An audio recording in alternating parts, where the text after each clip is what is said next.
Students, last video में हमने capacitor के कुछ न्यूमेरिकल्स सॉल्व किए थे जो कि एग्जाम के लिए वेरी इंपॉर्टेंट था। उनको एक बार ध्यान से कर लेना। आज का अपना टॉपिक है चार्जिंग ऑफ कैपेसिटर। याद करो कि मैंने आपको सबसे पहले वीडियो में कैपेसिटर को चार्ज करके दिखाया था और विद इन सेकेंड बहुत कम टाइम में कैपेसिटर चार्ज हुआ था और जब मैंने उसको शॉर्ट किया तो स्पार्किंग हुई, डिस्चार्ज हुआ था।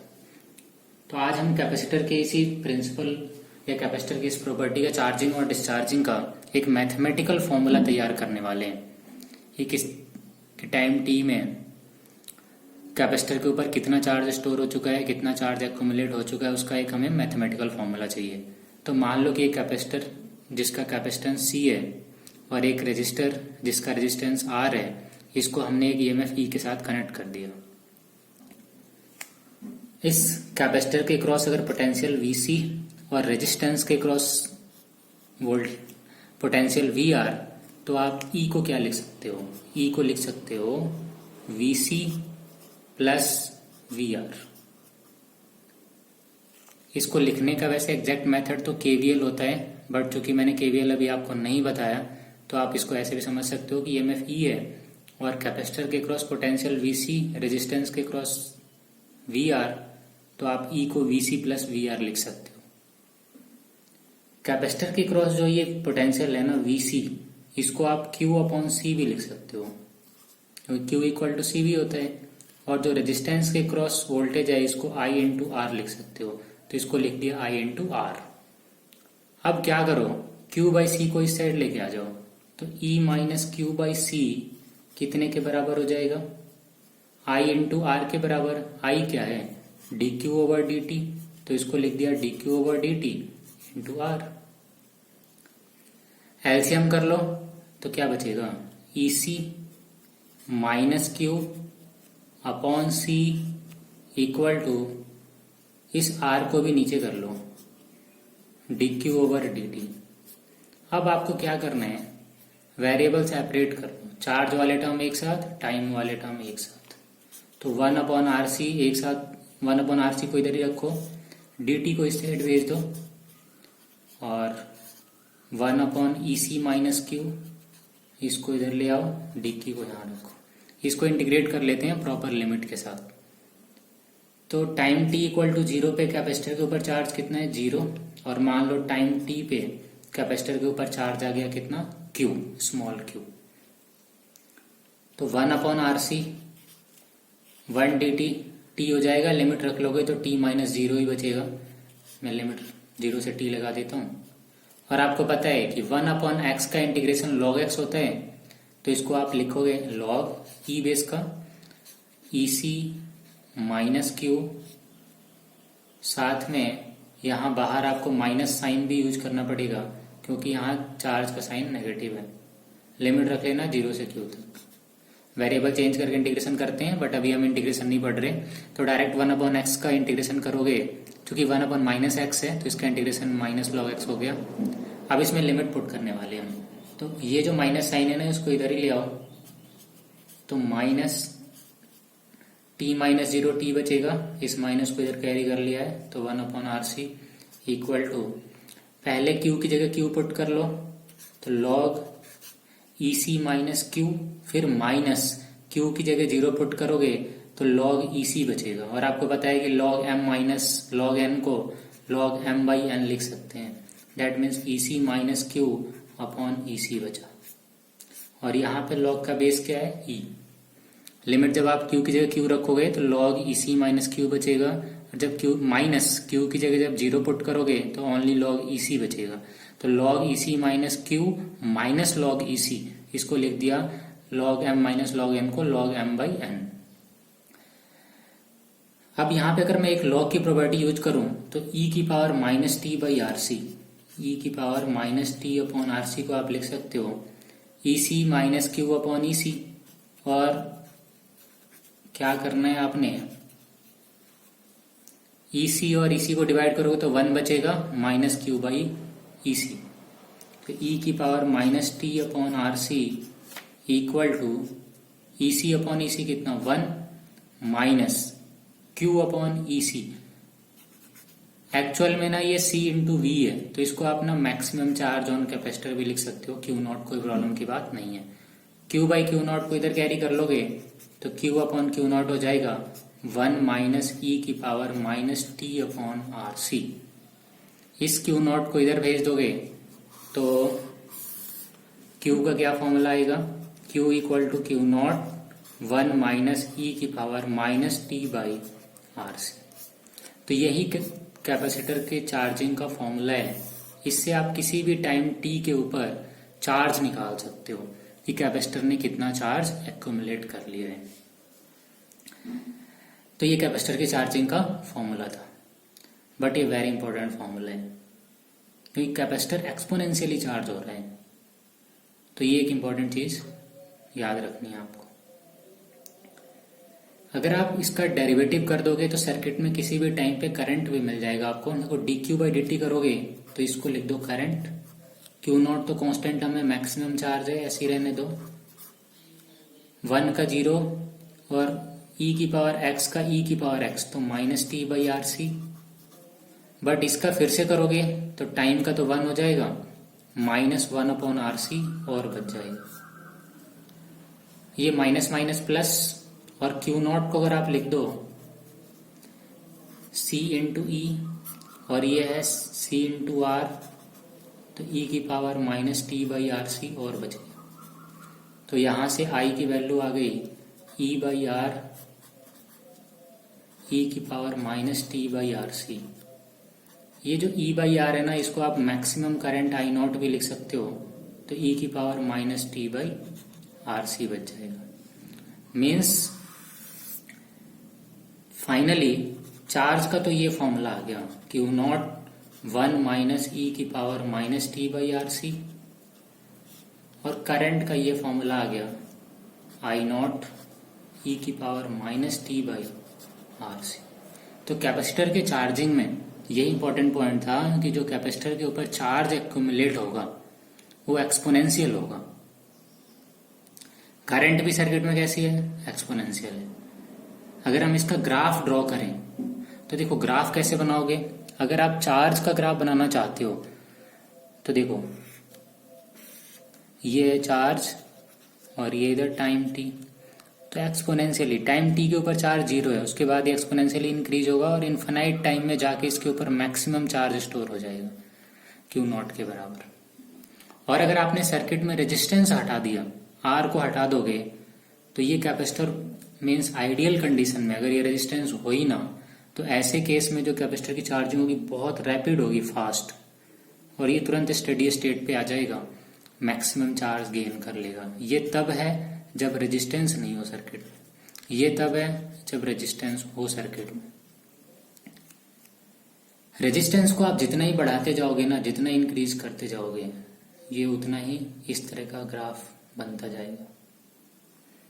तो आपको इंपॉर्टेंट पॉइंट याद रखना है कि जो कैपेसिटर की चार्जिंग का फॉर्मूला है वो exponential Q equal to Q0 1 minus E की power minus T by R C है, और जो करंट का फॉर्मूला है वो I equal to I0 E की power minus T by R C है। ये दो इंपॉर्टेंट फॉर्मूले याद रखने हैं। ग्राफ भी याद रखना है चार्ज का टाइम के साथ। रेजिस्टेंस 0 हो इस तरह का, रेजिस्टेंस 0 नहीं हो तो इस तरह का। करंट का बनाना चाहते हो तो करंट का ग्राफ कैसे ड्रॉ करोगे। करंट के ग्राफ अगर बनाना चाहते हो तो देखो टाइम t इक्वल टू 0 पे t की जगह अगर 0 पुट करोगे इसमें, तो करंट की वैल्यू कितनी बचेगी, I0 के बराबर, क्योंकि e की पावर ये तो पूरा 0 ही हो जाएगा, e की पावर 0 1 होता है। तो करंट यहाँ पे मैक्सिमम है टाइम t इक्वल टू 0 पे, उसके बाद एक्सपोनेंशियली करंट डिक्रीज होगा। तो करंट वर्सेस टाइम का भी ग्राफ आप ऐसे बना सकते हो। तो इसमें ये तीनों ग्राफ याद रखने हैं। अब मैं बात करता हूं इसके मैथमेटिकल इक्वेशन को डिस्कस करते हैं। अभी जो हमने ये एक बार इसको स्क्रीन पॉज करके नोट डाउन कर लेना, कंप्लीट कर लेना इसे। कुछ इंपॉर्टेंट पॉइंट इसमें डिस्कस करते हैं। देखो जो अभी चार्ज का फॉर्मूला आया था वो क्या आया, Q equal to Q0 1 minus E की power minus T upon R C. इसमें पहला पॉइंट ये है कि अगर time t equal to 0 put किया जाए तो e की पावर 0 1, 1 माइनस 1 0, तो चार्ज कितना है 0 है। मतलब टाइम t इक्वल टू 0 पे चार्ज कितना है 0। t की जगह इन्फिनाइट पुट करोगे तो e की पावर माइनस इन्फिनिटी तो 0 हो जाएगा। ओनली q इक्वल टू कितना q नॉट। मतलब कैपेसिटर को फुली चार्ज होने में तो इन्फिनाइट टाइम लगेगा और टाइम t इक्वल टू 0 पे चार्ज कितना होगा 0। बट क्या किसी कैपेसिटर को हम इन्फिनाइट टाइम तक चार्ज करते रहेंगे? तो आंसर है नहीं। तो कैपेसिटर के लिए एक और इम्पोर्टेंट चीज होने वाला है, जो कैपेसिटर की एक इम्पोर्टेंट कैरेक्टरिस्टिक्स होती है, और वो देखो क्या चीज है। यहाँ पे जो कैपेसिटर के चार्जिंग में एक टर्म आ रहा है R इंटू सी। इस R इंटू सी का अगर आप डायमेंशन निकालोगे या यूनिट निकाल लो तो R को क्या लिख सकते हो, V equal to I R से R को लिख सकते हो V अपॉन आई, और ऐसे ही कैपेसिटेंस को क्या लिख सकते हो Q अपॉन V।